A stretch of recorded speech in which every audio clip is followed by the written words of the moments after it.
Hello my YouTube family, good morning, Radhe Radhe. आप सभी कैसे हो? आशा करती हूँ आप सभी अच्छे होंगे, स्वस्थ होंगे, मस्त होंगे और अपने अपने कामों में व्यस्त होंगे। तो दोस्तों, आप सभी का आपके अपने चैनल में बहुत बहुत स्वागत है। तो प्यारी सी सुबह हो गई है दोस्तों, और सुबह होते ही लग गई हूँ अपने कामों में।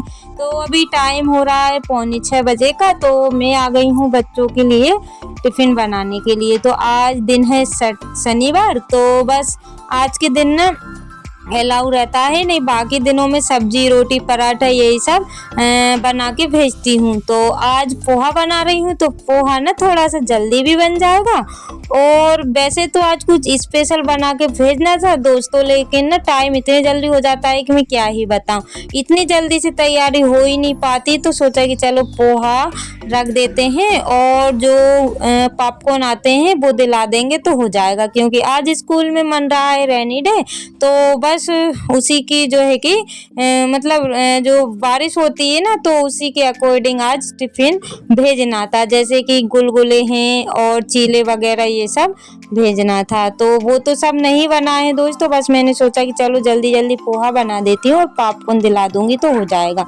तो यहाँ पे बस पोहा मैं बना दूंगी। और बच्चे लोग ना चाय तो नहीं पीते हैं, जब तक दूध है तब तक उन लोगों को चाय बंद है। वैसे तो पहले दे देती थी जब घर में दूध नहीं था, लेकिन अब है तो सोचती हूँ कि चलो चाय का कोई वो नहीं है, मतलब चाय नुकसान ही करती है, इसलिए मैं ना दूध ही दे रही हूँ। तो बस दूध गर्म हो चुका है और साइड में जो भगोनी देख रहे हैं ना उसमें रखा हुआ है, और यहाँ पे मैं पोहा बना दूंगी। तो बच्चे ना वैसे तो मना कर रहे थे कि पोहा लेके नहीं जाएंगे, लेकिन कुछ था भी नहीं, तो मैं स्पेशल क्या बनाती, या तो चीले पराठे बनाती, तो जो चीले रहते हैं वो बनाती, तो उसमें भी टाइम लग जाता। और कुछ ऐसा कुछ मुझे समझ में नहीं आ रहा था, तो मैंने फिर पोहा ही बना दिया है। तो दोस्तों, आप सभी ब्लॉग पर कंटिन्यू बने रहिएगा, और आज का ब्लॉग कैसा लगा है प्लीज़ मुझे कमेंट करके ज़रूर बताइएगा। और पिछले ब्लॉग पर आप सभी ने बहुत ही प्यारे प्यारे कमेंट किए हुए हैं, आप सभी का दिल से धन्यवाद। ऐसे ही आप अपना प्यार और सपोर्ट मुझ पर बनाए रखिएगा, ताकि मैं न्यू न्यू ब्लॉग आप सभी के लिए ला सकूं। तो ये देखिए दोस्तों, पोहा बन के हो गया है रेडी, क्योंकि हरी मिर्ची भी थी प्याज भी थी, तो सोचा कि चलो बना देते हैं। और हरी मिर्ची में ही पोहा अच्छा लगता है। और यहाँ पे जब तक मैंने पोहा बनाया ना, बच्चों लोगों ने अपनी अपनी ड्रेस पहन ली थी, क्योंकि आज जाना है कलरफुल ड्रेस में। तो इन्होंने अपने अपने मनपसंद के कपड़े ना रात में चूज करके रख लिए थे कि सुबह हम ये वाले पहन के जाएंगे, यानी कि मैंने निकाल के रख दिए थे और इन्होंने ना फटाफट से पहन लिए हैं। तो छोटी वाली बेटी को कर देती हूँ तैयार, और बाकी ये दोनों को भी करना पड़ेगा। तो इसी वजह से ना मैंने कुछ तामझाम ज़्यादा नहीं किया हुआ बनाने का, क्योंकि बच्चों को रेडी करने में भी टाइम लग जाता है। तो यहाँ पे मैं इनसे बोल रही थी, बेटा बस क्रीम पाउडर यही सब लगा के चले जाओ, सादा सिंपल सा, लेकिन नहीं, इन्होंने बोला कि मैम बोल रहे थे अच्छा सा तैयार होके आना है। तो छोटी वाली बिटिया जो है कि फुल मेकअप में गई हुई थी, यानी कि लिपस्टिक काजल बिंदी और मतलब पूरा ही मेकअप उसने कराया हुआ था, और अगर मैंने नहीं किया ना तो रोने लगी थी। तो इसलिए ना उसको थोड़ा थोड़ा सा मैंने सारा ही मेकअप कर दिया था। तो सभी की चोटी वगैरह बना दूंगी। और मतलब इन लोगों का कहना है कि ऐसे तैयार होके जाना है जैसे कि कोई पूजा वगैरह होती है ना उसमें होते हैं। तो फिर मैंने मैसेज पढ़ा ना, तो उसमें रेनी डे वाला था, पता नहीं स्कूल में क्या था, लेकिन मैसेज में तो वो ही था। तो मैंने अपने अनुसार इन लोगों को तैयार करके भेज दिया था। और इनकी जो यूनिफॉर्म वगैरह है ना दोस्तों, वो मतलब दोनों ही निकली हुई है। तो आज धूप भी अच्छी निकली हुई है, तो सोच रही हूँ कि वो ही धुल के डाल दूंगी, पहले इनको स्कूल भिजा दूँ, उसके बाद मैं अपने कामों में लगूंगी। और यहाँ पे बच्चे रेडी हो गए थे, और यहाँ पे ना इनको नाश्ता भी दे दिया है। वैसे तो ये लोग सुबह करते नहीं हैं, क्योंकि इन लोगों के इतने ज़्यादा नखरे होते हैं कि क्या ही बताओ। लेकिन इनका जो लंच है ना 10 बजे के बाद ही होता है, और अगर मैं इनको करा के ना भेजूँ ना तो बच्चों को फिर भूख भी लग जाती है, इस वजह से मैं थोड़ा बहुत इनको खिला के भेजती हूँ। और अभी बहन आने में टाइम था तो सोचा कि चलो फटाफट से अपने घर के काम भी निपटा ही लेते हैं, क्योंकि फिर ना लेट भी हो जाते हैं। तो ये जो कम्बल देख रहे हैं ना, एक साइड से इसकी जो लेस है वो निकल गई है, लेकिन मैं ना ध्यान भूल जाती हूँ कि इसको सिलाई भी करना है।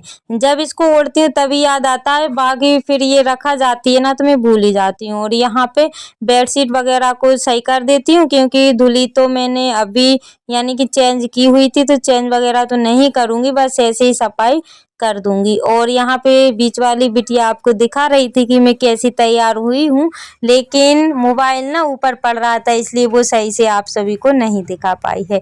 और फिर उसके बाद में आ गई हूँ बाहर ही। तो यहाँ पे ना ये देखिए, इन्होंने कपड़े तो पहन लिए थे, लेकिन उसका दुपट्टा जो है कि यहीं पे रह जाता तो इनको दे दिया है।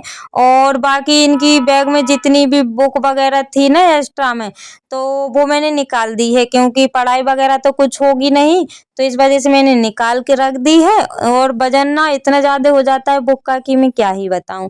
तो जितना था मैंने रख दिया, और उसके बाद में ना बच्चों को भी रेडी करके स्कूल भेजा दिया था, और धुलने वाले कपड़े भी मैंने रख लिए हैं।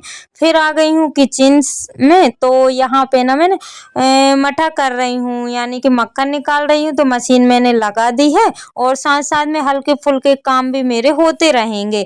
तो काफ़ी सारे काम मैंने कर लिए हैं दोस्तों, लेकिन आप सभी के साथ में शेयर नहीं कर पाई थी। और यहाँ पे मठा भी हो रहा था और मेरे काम भी चलते जा रहे थे। तो घी मतलब जो मक्खन है वो निकल गया है, बस इसको निकाल लेते हैं, और फिर जो भी रुके हुए काम है वो बाद में करेंगे। तो दोस्तों, जो मेरे चैनल पर न्यू है, पहली बार आए हुए हैं, प्लीज़ आप सभी से रिक्वेस्ट है कि प्लीज़ आप सभी चैनल को सब्सक्राइब कर लीजिएगा, और छोटा सा प्यारा सा कमेंट करके मुझे ज़रूर बताइएगा कि आपको मेरा ब्लॉग कैसा लगा है। और यहाँ पे ना मक्खन निकालने में मतलब बड़ी ही वो होती है, मतलब मुझसे नहीं निकल पाता है, क्योंकि एक तो आइडिया भी नहीं है कि कभी निकाला हो तो फिर भी आ जाए। लेकिन जैसा भी दोस्तों अपना काम चला लेती हूँ, निकलता तो नहीं है, बड़ी ही मुश्किल से मैं अपना जो है कि मक्खन निकालती हूँ। तो जैसे तैसे मक्खन मैंने निकाल लिया है, और इसको ना एक बार और लगाना है, क्योंकि अभी तो एक बार में निकला हुआ है, और डबल से लगाएंगे ना तो थोड़ा बहुत और निकलेगा, क्योंकि एक बार में सही तरीके से नहीं निकल पाता है। तो डबल से मैंने लगा दी है। और बाकी जो बाल्टी देख रहे हैं पास में, इसमें ना राशन रखा हुआ था किचन का, तो वो बाल्टी मैंने खाली कर ली है, उसको मुझे धुलना है। तो यहाँ पे ये देखिए इतना निकला हुआ है एक बार में, और बाकी डबल से निकलेगा ना, थोड़ा बहुत और निकलेगा, इतना तो नहीं निकलेगा, थोड़ा बहुत और निकलेगा। तो मशीन जब तक चल रही है ना तब तक बर्तन सेट कर लेते हैं, क्योंकि अभी टाइम 7:30 बजे का हो रहा है, और सुबह के सारे ही काम पड़े हुए हैं, क्योंकि बच्चों के साथ ना नहीं कर पाते हैं दोस्तों, और बच्चे लोग स्कूल चले जाते हैं, फिर ही कोई काम समझ में आता है, नहीं तो काम मतलब समझ में ही नहीं आता है। तो यहाँ पे बस फटाफट से रात के जो बर्तन थे उनको सेट कर लेंगे, उसके बाद में जो बर्तन धुलने वाले हैं उनको इकट्ठा कर लेंगे, और जो भी काम है वो करेंगे। तो आप सभी ब्लॉग पर कंटिन्यू बने रहिएगा दोस्तों, और आज का ब्लॉग बहुत ही इंटरेस्टिंग होने वाला है। और आप सभी को अगर थोड़ा सा भी अच्छा लगे तो प्लीज़ मुझे कमेंट करके ज़रूर बताइएगा। और मुझे तो अब शर्म ही आने लगी है दोस्तों, क्योंकि आप सभी से बार बार मुझे बोलना पड़ता है कि लाइक करें, कमेंट करें। मतलब ये वो सोचिए कि मतलब अजीब सा लगने लगता है। और यहाँ पे देखिए दूध रखा हुआ था, अभी गर्म नहीं किया हुआ है, तो बस फटाफट से गैस पे रख देते हैं दूध गर्म करने के लिए, और मध्य आंच कर देंगे तो होता रहेगा। और उसके बाद में दोस्तों जो काम मैं कर रही थी वो हो गए थे, और यहाँ पे ढेरों मैंने कपड़े धोए हुए हैं, यानी कि बच्चों की 2-2 यूनिफॉर्म हो गई, और बच्चों के डेली यूज वाले हो गए, और 2 दिन के कपड़े हो गए हैं, क्योंकि इसके पिछले दिन जो है कि मेरी तबीयत डाउन थी तो उस दिन नहीं धोए हुए थे, और आज धोए ना तो काफ़ी सारे कपड़े हो गए, एक बाल्टी फुल भर गई है। और हाथ से धोते हैं ना तो थोड़ा सा टाइम लग जाता है। तो अभी मेरी साड़ी रह गई है तो वो धुल देती हूँ, और बीच में ही मुझे कुछ काम से बाहर भी जाना पड़ा था, तो कपड़े मेरे जो है कि ऐसे ही छोड़ के मुझे जाना पड़ा। तो आके फिर मैं ना ये साड़ी वगैरह धुल लूँगी, नहीं तो एक साथ ही धुल जाते, बट मुझे जाना पड़ा इस वजह से जो है कि 3 छोटे छोटे बच्चों के साथ घर के ढेरों सारे काम करना बहुत ही मुश्किल हो जाता है, लेकिन मैं अपने काम टाइम पर कर लेती हूँ। तो आप सभी के सामने है दोस्तों कि मैं छोटे छोटे 3 बच्चों के साथ अपने घर के काम कैसे निपटाती हूँ। तो यहाँ पे ये देखिए साड़ी भी मेरी धुल चुकी है और पानी तो इस टाइम नहीं आ रहा है दोस्तों, पाइपलाइन सुधर रही है। इस समस्या का भी हल बहुत जल्दी हो जाएगा। तो दोस्तों इसी के साथ ब्लॉग का करते हैं, मिलते हैं एक न्यू ब्लॉग के साथ।